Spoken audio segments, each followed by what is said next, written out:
So, hello everyone. I hope you all are doing well and you are doing wonderful in your work, in your study, definitely. So, one thing I would like to suggest you, friends, uh, uh, don't waste your valuable time in watching reels or unnecessary content because the importance of time. Okay, and the time is precious for us and do not lost it. Okay, and never comes because once you lost the time definitely it will never comes back, right? So unfortunately some individuals, or you can say some teachers also, and some creators, content creators, make unnecessary video, okay, which is absolutely unuseful for you, and it will waste your time. It will even ruin your life. So be aware of it, and definitely because of views and because of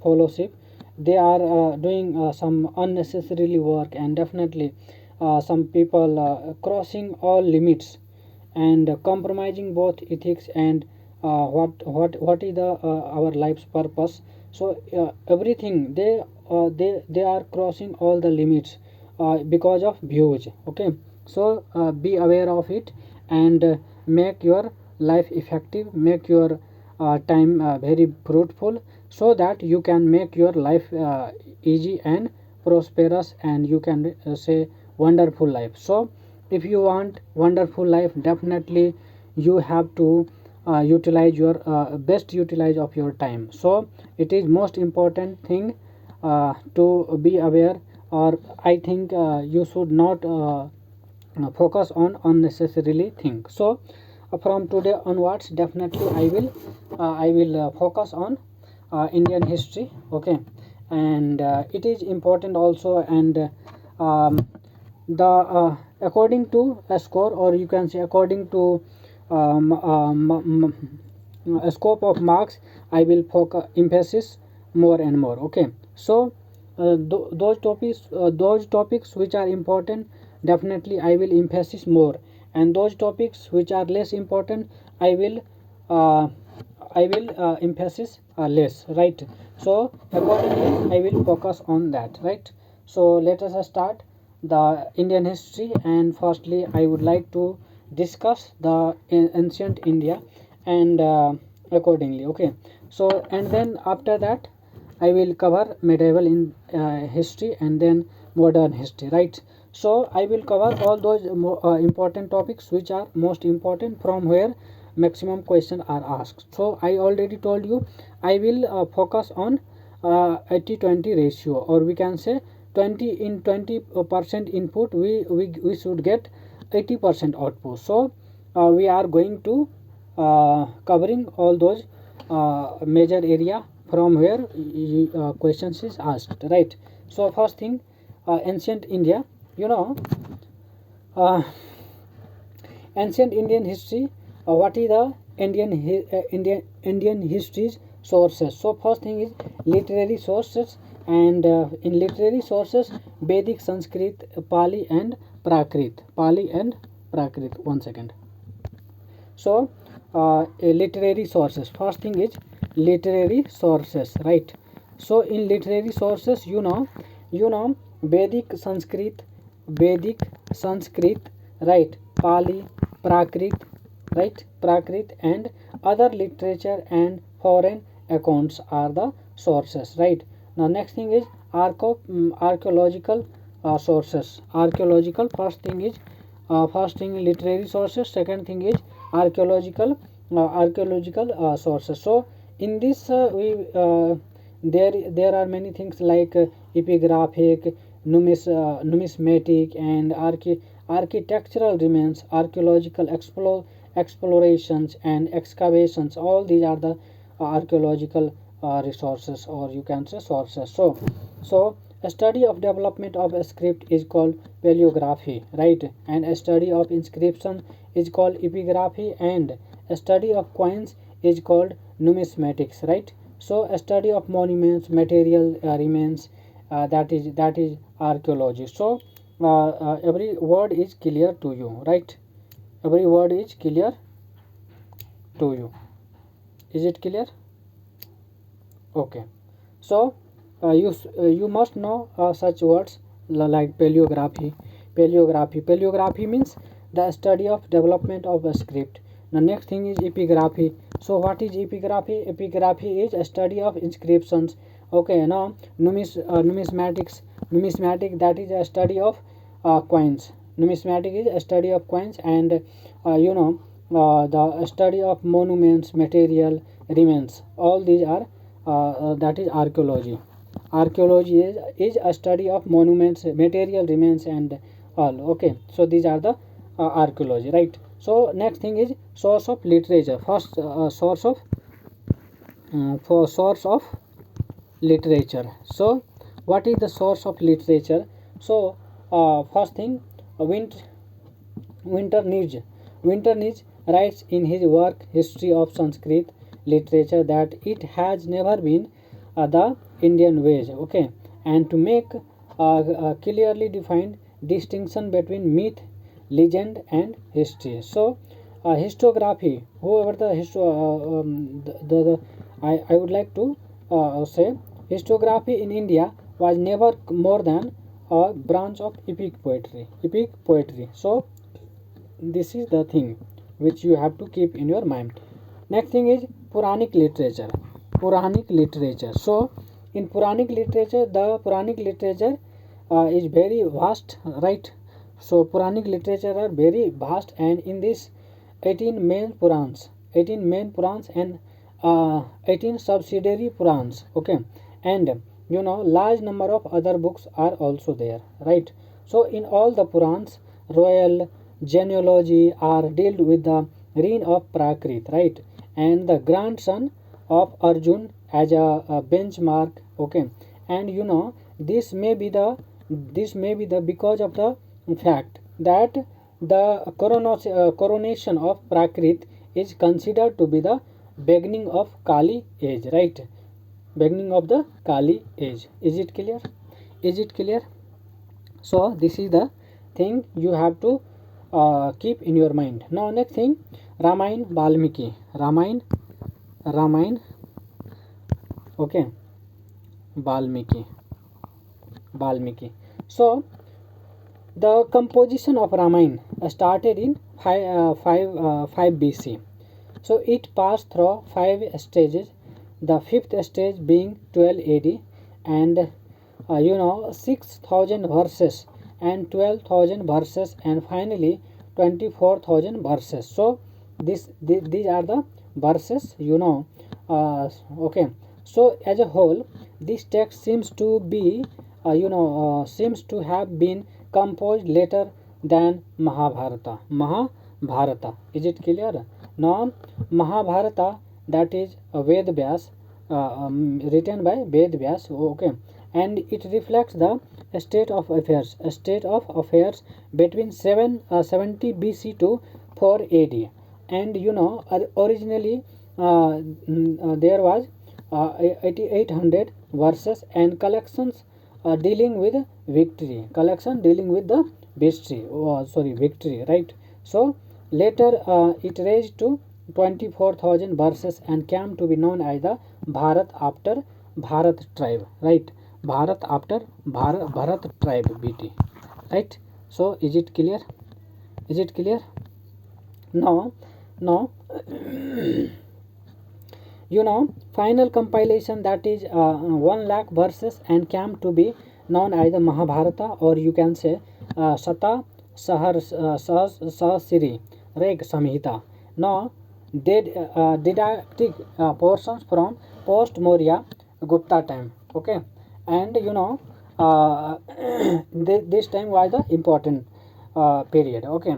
So now next thing, market, or you can say economic reforms. Market, or you can say economic reforms,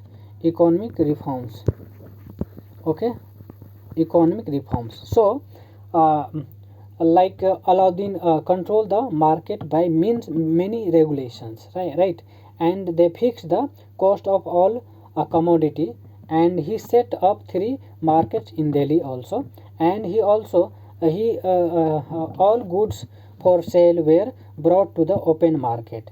That is, we call it sarai adi, sarai adi, sarai adi, right?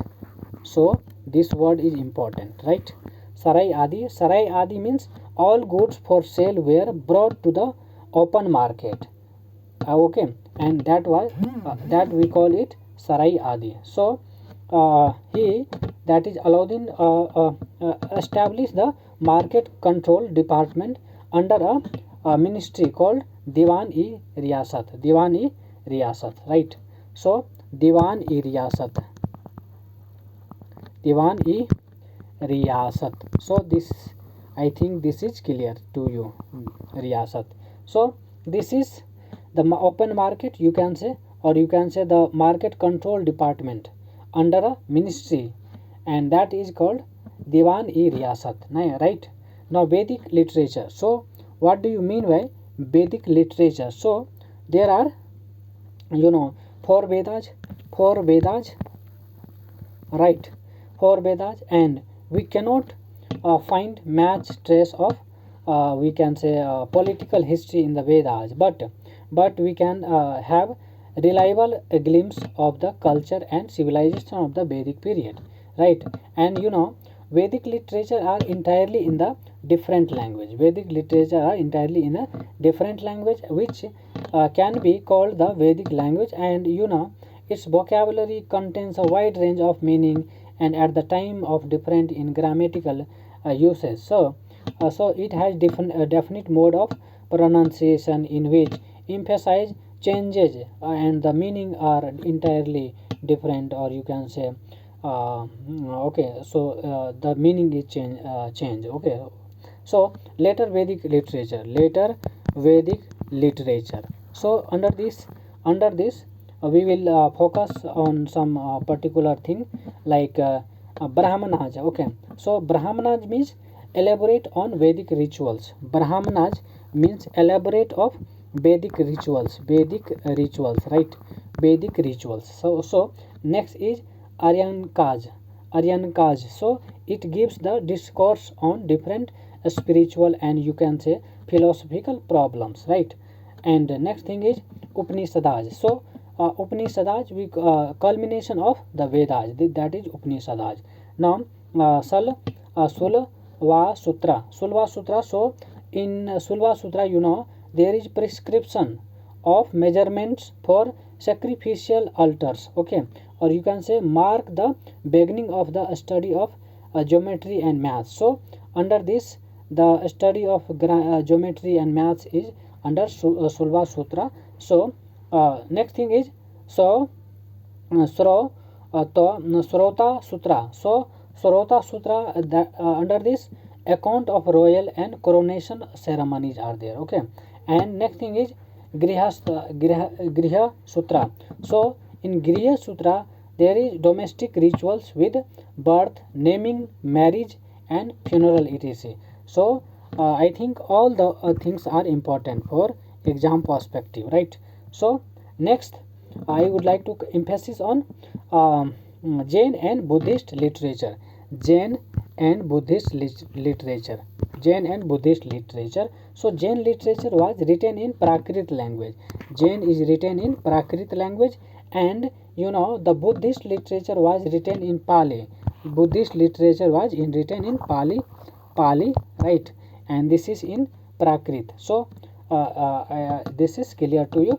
So you know, the modern historians have discarded most of the dynasty mentioned in the Purans, and Mahavira, right, and Buddhas are considered historical personality, right?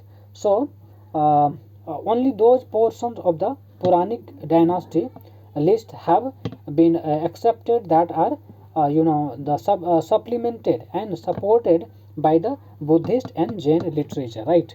So this is important, right? Now next thing, Jataka story. What do you mean by Jataka story? So Jataka story. So Jataka story, before we know, before he was born as a Gautama. Okay, Gautama. The Buddha passed through more than 550 births. 550 births.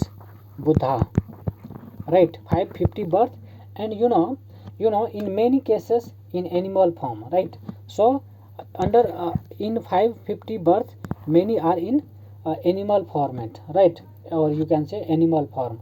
So each birth story is called Jataka. So in 550, each birth is called, we can say that is Jataka, right? Is it clear? Is it clear? So uh, you know uh, there are more than 550 such stories, and throw light on socio-economic condition between 5 BC to 2 BC, 5 BC to 2 BC, 2 BC. So five between so there are many scholar, or you can say many people, okay, who focus on light, or you can say throw light on socio-economic condition. So main focus was socio-economic condition, right?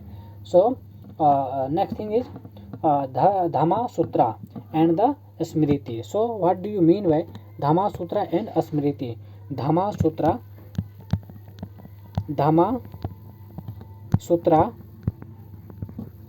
and Smriti, and the Smriti, right? Smriti. Is it clear? So these are the rules and regulations for the general public and the rulers, right? It can be learned in the modern concept as the constitutions and the law books for the ancient Indian polity and society. So these are called the Dharma Sutra. So already the name suggests already there are rules and regulations.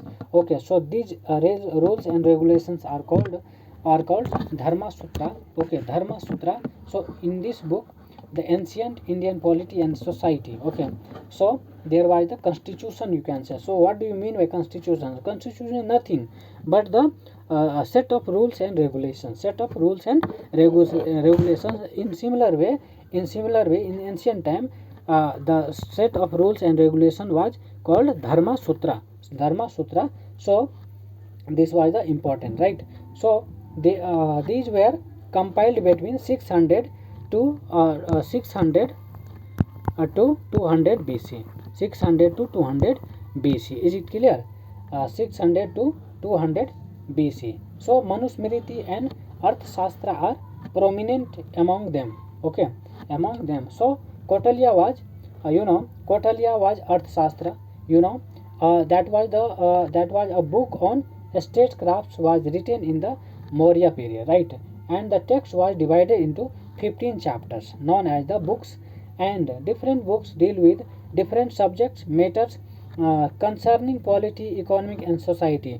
Polity, economy and society. So all these was the concerns. Okay, now even before the final version of Arthashastra was written in 4th century BC, that is written by Kautilya, and there appeared a tradition of writing on and teaching of statecrafts, right? And because Kautilya acknowledged his debt, uh, debt debt to his predecessors in the field. Okay, in that field. Okay, so mudra chasa. So what do you mean by mudra chasa? So that was the play written by Visakha Datta, and also gives a glimpse of society and culture. Glimpse of society and culture. So that was in Mudrakshasa, right? So it is important. Now there were some notable writers, right? Notable writers. Okay, so like Kalidas. So Kalidasa, or you can say Kalidas, uh, Malvikra Kani Mitram is based on some events of the reign of Pushyamitra Sunga dynasty, which followed the Maurya, and Abhijan Sangatalam, right? And that was the glimpse of Gupta. Now next is Vasa and Sudraka. Vasa and Sudraka, and he wrote play based on historical events, right? Next is Bhanavata. So Bhanavata Harshcharita throw light on many historical facts. Now Vakapati wrote Chaudaho based on the exploit of Yasho Varman of Kanauj, right? Now next is Bilhana. So Bilhana, that is Vikramaditya Charita, describe the victory of later Chalukya king and Vikramaditya. Chalukya king and Vikramaditya, right? Vikramaditya. So this was the thing. Now next is Kalhana. So his book that was Raj Tarangani. Kalhana, that was Raj Tarangani.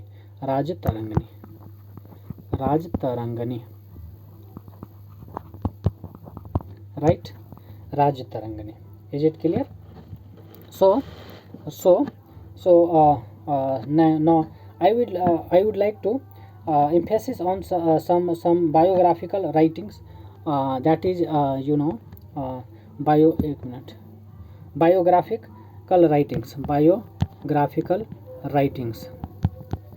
biographical writings. So in biographical writings like Bana Bhattaj Harsh Charita.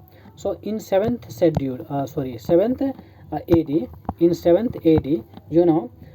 they describe the early career of the Harshvardhana and the court life and social life in his age. So this is the thing. Okay, now next thing I would like to Sandhyakar Nandi.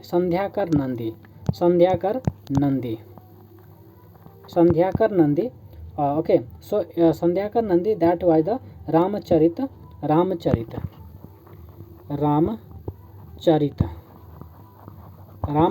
in 12th AD, right? 12th AD, and there were conflict between Kaivarta peasants and Pala prince, right? And that was the Ramapala and Prince wins, right? And next is Bilhana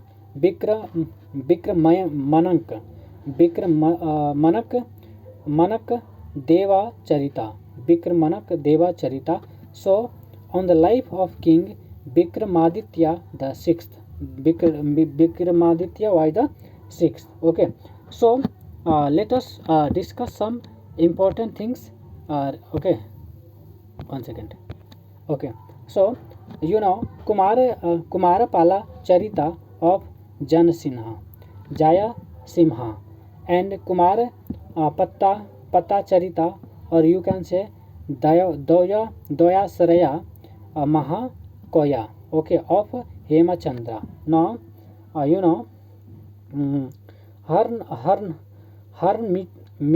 Harmikabya of Naya Chandra, right? And Nava Sasankara Charita of Padma Gupta, and Bhoja Prabandha of Bilal. Now Pirithu Raj Charita, or you can say Chandardai, right? Now Sangam literature, earlier Tamil text, and all these poets assembled in the colleges and compiled poems over a period of 3 to 4 century. Now this is the Sangam literature, right? And in this there is descriptions, or you can say describe many kings and dynasty, right?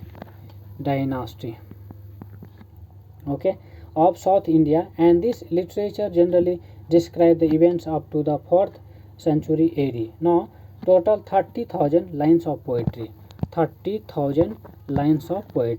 okay, and are arranged in 8 anthologies called Itutoki, and two main groups, that is the Patti Nenkila Nakhu, that is 18 lower collections, or you can say the Pattu Natu 10 songs, okay, and the former is older than the later. Okay, so some kings and events are supported by the inscriptions also. Okay, now let us discuss some uh, foreign accounts, right? So foreign accounts, Greek ambassador, right? Firstly I would like to cover Greek ambassador. Okay, so ambassador were sent to the Pataliputra by Greek kings, and there were some notable, or you can say Megasthenes, Dimachus, and Dionysius, right? So they mention Sandro Kotas, or you can say Chandra Chandragupta Maurya, right? And they help fixing his date of accession at 322 BC, and this helps as a seat anchor in the ancient Indian chronology. So now some historians, so notable, or you can say Herodotus, Megasthenes, Nearchus, okay, Nearchus, Plutarch, Arrian, Strabo, Pliny the Elder, and the Ptolemy geography, right?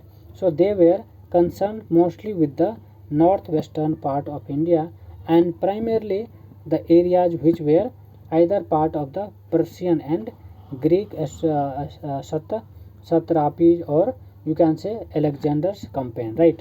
So Megasthenes, the Greek ambassador in the court of Chandragupta Maurya, and 324 to 324 BC to 300 BC, 300 BC, right?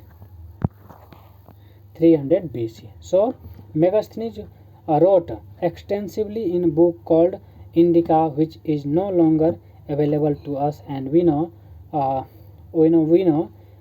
the Megasthenes writings through various extract of the writings of the Diodorus, Strabo, and Arrian, right?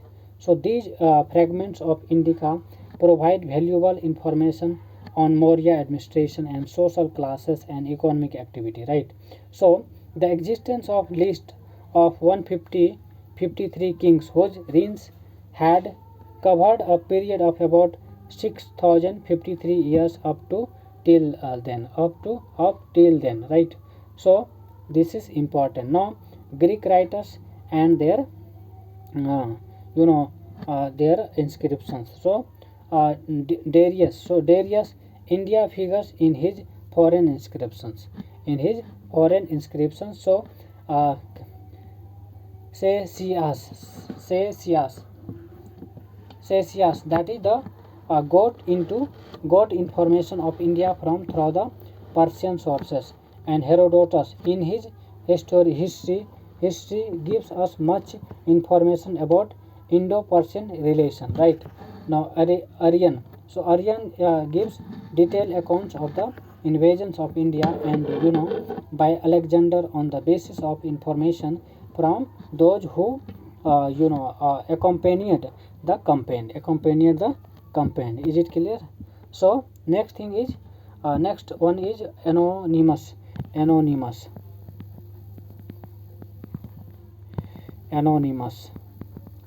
So anonymous, the book Periplus of the Erythraean Sea by an anonymous author who was a Greek settled in Egypton, to the basis of his personal blogs, voyage of Indian coast in about AD 80, okay, 80 AD you can say.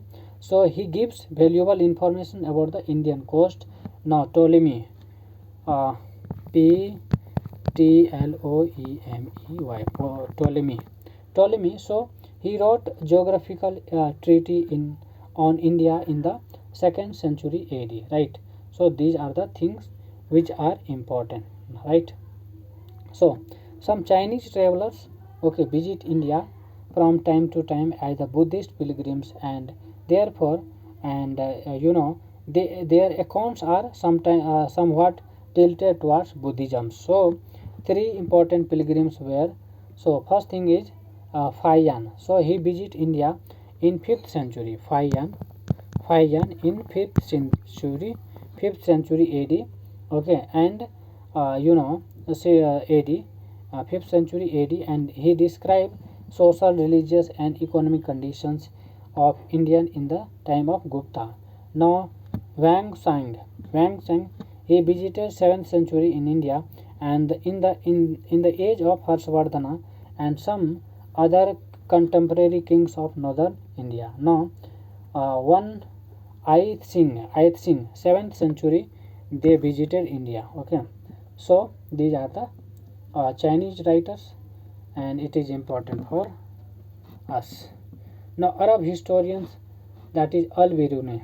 So, Abu Rihan, better known as Al-Biruni, born in Central Asia in AD 973 and died in the Ghazni, present-day Afghanistan in AD 1048, contemporary of Mahmud of Ghazni.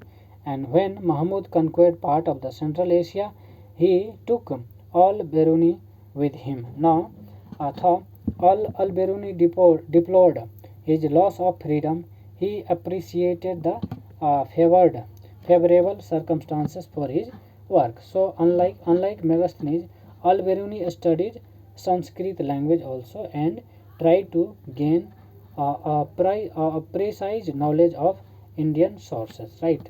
So, the list of works consulted by him is long and impressive, and his observations range from philosophy, religion, culture, society to science and literature, art and medicine.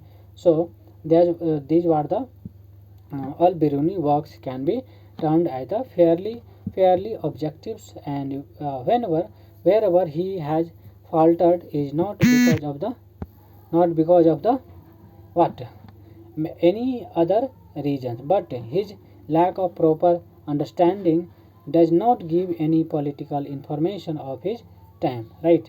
So this is important. Now, comparatively free from religious, or you can say racial biases. So this is all about. Now next I would like to cover archaeological sources. Archaeological sources. So this topic I would like to cover uh, uh, tomorrow. Okay, so till then, thank you so much. Have a great day.